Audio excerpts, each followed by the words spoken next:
हम मीनू झा गोर लगै छी समस्त मिथिलावासी के। एकटा साँझ दै कालक गीत लऽ कऽ उपस्थित छी। कोशिश करै छी अपने लोकनि के नीक लागै। धन्यवाद। जय मिथिला, जय मिथिला। साँझ भेल घर नहीं अयला कन्हैया, साँझ भेल घर नहीं अयला कन्हैया, साँझ भेल घर नहीं। घर कने घरनी बाहर कने गैया, घर कने घरनी बाहर कने गैया, रने बने कान थी, रने बने कान थी यशोमती मैया, साँझ भेल घर नहीं अयला कन्हैया, साँझ भेल घर नहीं।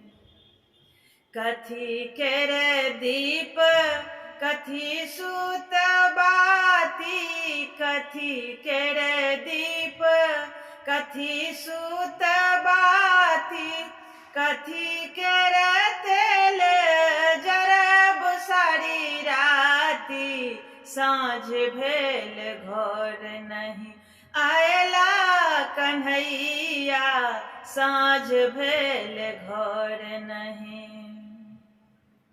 सोना केरे दीप पटे सूत बाती, सोना केरे दीप पटे सूत बाती, सरसों के तेल जरब सारी राती, साँझ भेल घर नहीं अयला कन्हैया, साँझ भेल घर नहीं।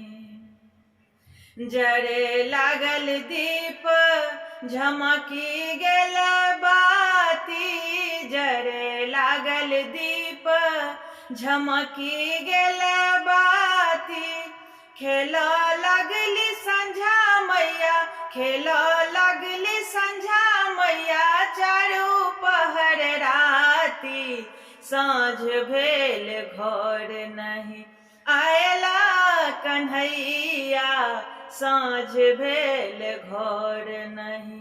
घर कने घरनी बाहर कने मैया, साँझ भेल घर नहीं अयला कन्हैया, साँझ भेल घर नहीं।